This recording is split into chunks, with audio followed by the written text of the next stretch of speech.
Sekretaris Jenderal PDIP, Hasto Kristianto, menyatakan bahwa penolakan partainya terhadap kehadiran timnas Israel di Piala Dunia U20 Indonesia bukan didasari atas motif politik. Menurut Hasto, penolakan tersebut murni didasarkan atas suara kemanusiaan. Dia menyebut sikap partainya memiliki landasan konstitusi dan sejarah yang kuat.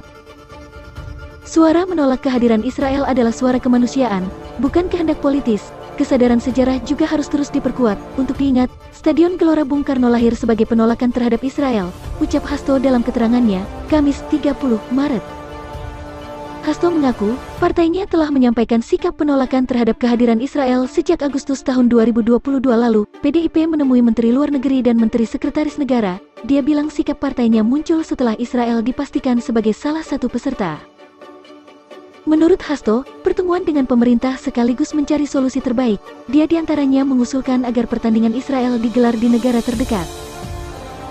Salah satunya dengan memindahkan pertandingan Israel di negara tetangga terdekat, sehingga U20 tetap bisa diselenggarakan di Indonesia minus Israel, kata dia.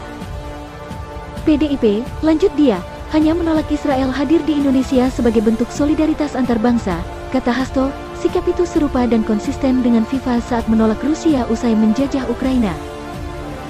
Sikap kami ini sama dengan FIFA ketika mencoret Rusia dari babak playoff Piala Dunia, jadi ada presidennya, katanya.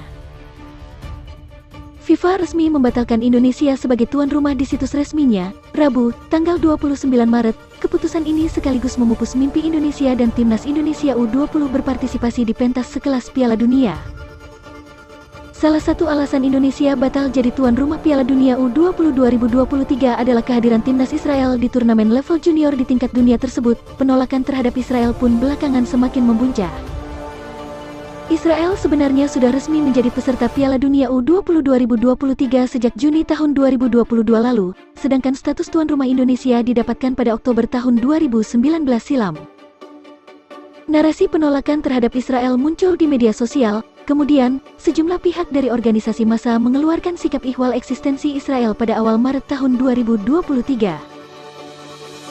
Sedangkan, Wakil Ketua Komisi 5 DPR RI, Hetifah Syaifuddin, menyoroti inkonsistensi pernyataan dan sikap yang disampaikan antara pemerintah daerah, pemerintah pusat, dan juga PSSI soal keikutsertaan timnas Israel di kejuaraan Piala Dunia U20. Akibat inkonsistensi sikap Pemda dan komunikasi publik dari PSSI maupun pemerintah yang kurang optimal, sepak bola Indonesia kini merugi besar, kata Hetifah, dikutip dari cnnindonesia.com, Kamis 30 Maret. Waketum DPP Partai Golkar itu mengerti bagaimana FIFA dapat menjatuhkan sanksi tegas terkait sikap indisipliner para anggotanya. Hetifah juga merujuk kepada sanksi FIFA yang pernah dijatuhkan kepada Indonesia pada 2015 lalu. Sepak bola Indonesia pernah menerima pil pahit sanksi FIFA di tahun 2015, yaitu dicabutnya keanggotaan PSSI dari FIFA. Sungguh merugi jika sepak bola Indonesia kembali menerima sanksi serupa, kata Hetifah. Ia pun menyayangkan kegagalan tim nasional Indonesia usia muda, yang gagal bertanding di kompetisi tingkat dunia. Oleh karena itu, ia berharap agar ada lobi lanjutan dari Presiden PSSI, Erick Thohir serta pemerintah agar timnas Indonesia U20 masih dapat bertanding di Piala Dunia U20. Saya berharap, timnas sepak bola U20 Indonesia masih dapat bermain di Piala Dunia 2023, meskipun bukan di tanah air sendiri, kata Hetifah. Hetifah akan mengajukan usulan untuk menggelar pertemuan dengan Kementerian Pemuda dan Olahraga serta PSSI, guna membahas langkah-langkah strategis atas dampak dibatalkannya Indonesia sebagai tuan rumah Piala Dunia U20. Saya akan usulkan ada pertemuan lagi dengan Kemenpora dan PSSI untuk menegaskan langkah-langkah yang dapat mengantisipasi dan meminimalisir dampak, kata Hetifah. Selain partai PDIP, terdapat sejumlah pihak yang menolak kedatangan timnas Israel, diantaranya PKS, Persaudaraan Alumni 212, dan Majelis Ulama Indonesia. Ada pula dua gubernur yang wilayahnya jadi tempat penyelenggaraan, Iwayan Koster dan Ganjar Pranowo. Jadi, bagaimana menurut teman-teman tentang berita ini? Tinggalkan pendapat kalian di kolom komentar di bawah.